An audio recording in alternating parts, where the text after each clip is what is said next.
สบายดีทุกคนมื้อนี้จะพาทุกคนไปนั่งเล่นข้าวหนึ่งเนาะตามเฮียมตามความเฮียกของต้องการของหมู่เนาะเพิ่นอยากอ่าพาไปเลี้ยงกาแฟหรือว่าน้ำปั่นเนาะอืมเพิ่นอยากให้ให้ไปเนาะก็เลยว่าสิออกไปนั่งชิวๆเด่นจักข้าวหนึงเนาะปากเสกับฝนตก3-4วันแหละฝนตกดินเลยหาก็เช้านี่บ่ฮู้ว่าสิตกมาอีกบ่สิครึมๆฟ้ามัวฝนเนาะอ่าเดี๋ยวบรรยากาศเป็นแนวใดเจอกันอยู่ที่ห้านคาเฟพี่น้อง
ตอนนี้เลยมาฮอดห้านแล้วทุกคน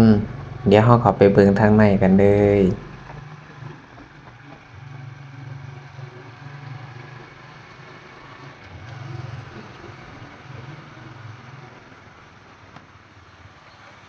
และนี่คือบรรยากาศภายในห้านทุกคนก็สิประมาณนี้เนาะ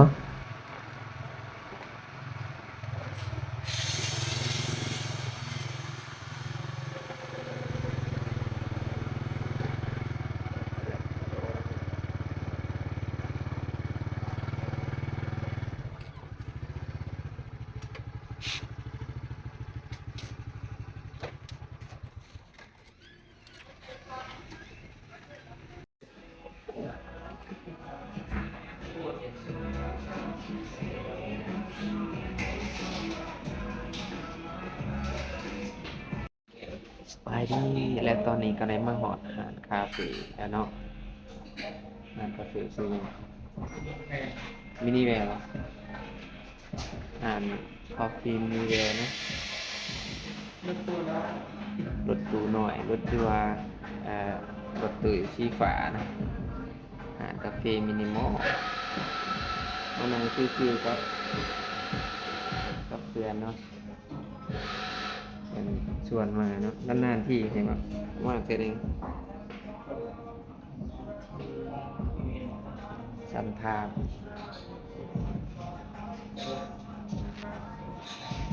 รรยากาศอยู่ในหาดประมาณนี้เนาะทุกคน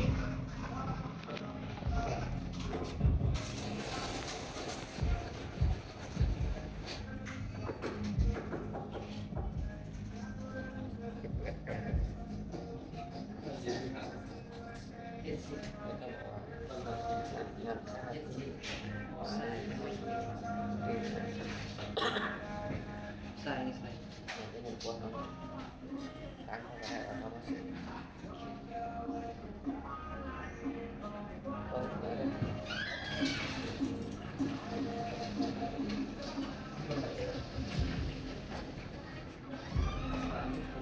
ยังมีหางไม้เลย มีสังประเภทคนสังกับเขาแดดเปลี่ยนกัน ต้นต้นอะไรเนาะ เนี่ยมันจะต้องได้เปียกคนนี่นะอันโดนเปียกคน ทุกผู้นะ ทุกคนใช่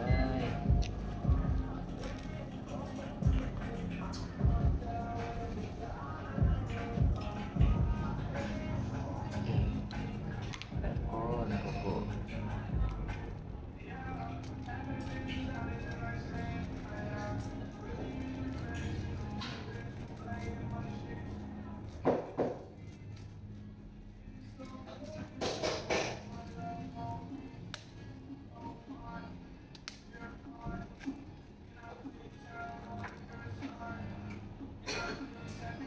ไม่ใช่ไหม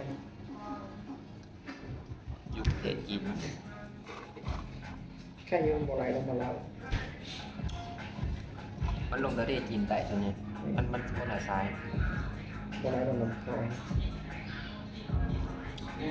การลงนำของเป็นเรื่องก่อนนะที่อยู่การเองดูต้องมันมากจะก็ต้องเป็นตอนคอยนะเพื่อนไม่แต่ว่าเพื่อระบายนะมันจึงไปอ่านมานะโกโก้เนี่ย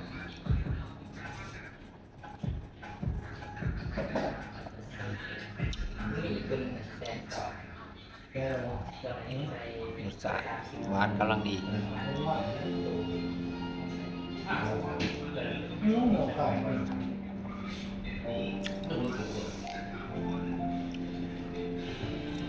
่พวกพระ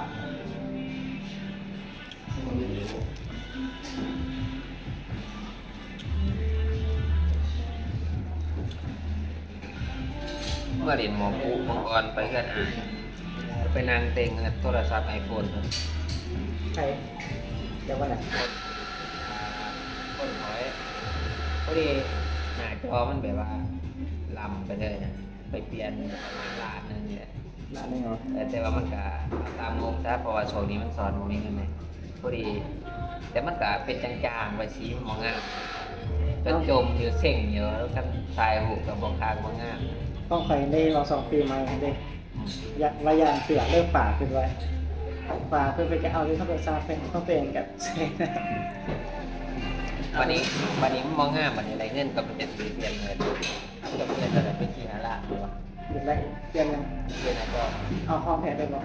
เออ ไม่เปลี่ยนหาเลยว่า บอกเปลี่ยนที่หาล้านเขาจะเปลี่ยนแต่จะเปลี่ยนหน้าจอ มันไม่หลานไป กะสีมึงงามมึงเราบอก ก็ตอนนี้ได้หลานไปแต่มันก็โอเค มา แต่งานนี้ต้องไปมัน ใส่บางคนเพิ่นเหรอว่าคือเอาเนี่ยมึงงามพอกับบ่ได้ใส่เนาะ เปลี่ยนอยูหันเลย ประเทศเมื่อวานจะเปลี่ยนเลย อย่างนี้หันทั่วไปนะหันขังค่ะเคยจะเปลี่ยนแปลงมาตลอด มันกะแก่นี่นะมันกะพอใส่เราแต่บอกว่ากันว่ามันกะสิมันกะสิบ่คือเก่าเก่ามาได้แล้วนะมันอาจสิบ่บุญตาเราไม่ได้ลงอยู่ครับว่ามีเงินเลยจะไปใส่ ตอนนี้คิดผ่านก่อนไม่เป็นน้ำชาที่สายไหวไม่คิดผ่านจะได้พอพูด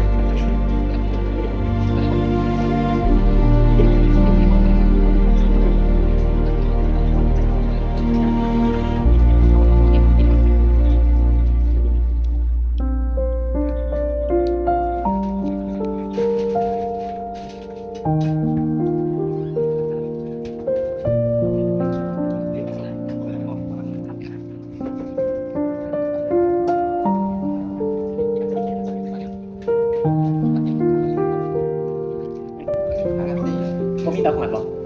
ต้องบอก เราไปเกี่ยวกับสังวาราเตหวานได้ไหม อ๋อเปลี่ยนได้ เปลี่ยนเลย ได้ โอ้ไปหนักมากพี่น้องไปละ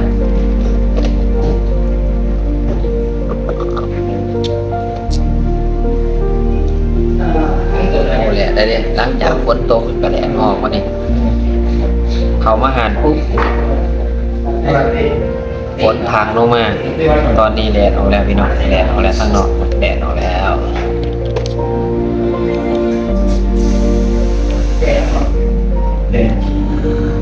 บรรยากาศคือมือหนึ่งทัด บ่ล่ะฝากบ่ล่ะ เพราะว่าเขาไม่สีเลย ฝากบ่ล่ะเตะฝากซอง โอ้โหมันโมเมนต์รถสายลาเต้ไม่ สิเป็นรายเฮ็ดหน้าบ่เป็นแล้วก็ได้เอาโลโก้มา ว่าโอ้ยแล้วก็ขีดแล้วก็แปะ แล้วก็ขีด ที่จริงมันก็จะเป็นใช้ฟอกอะไรนะพอที่มันอันนี้โอเค เพราะแต่ลาเต้มันเป็นลาเต้แถวมือใหม่ตีมันต้องตีฟอกกันเลยจะเป็นคืนเป็น ป้าไปดิโอเคป่ะโ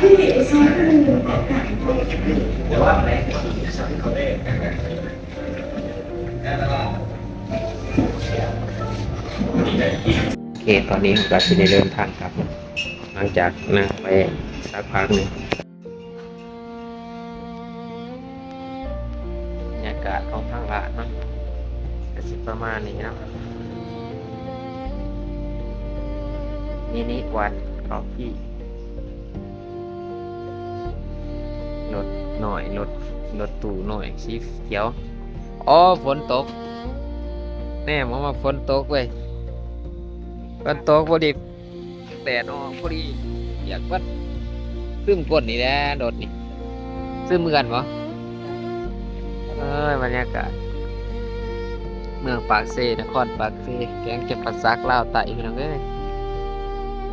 เอ๊กลับก่อนบัดนี้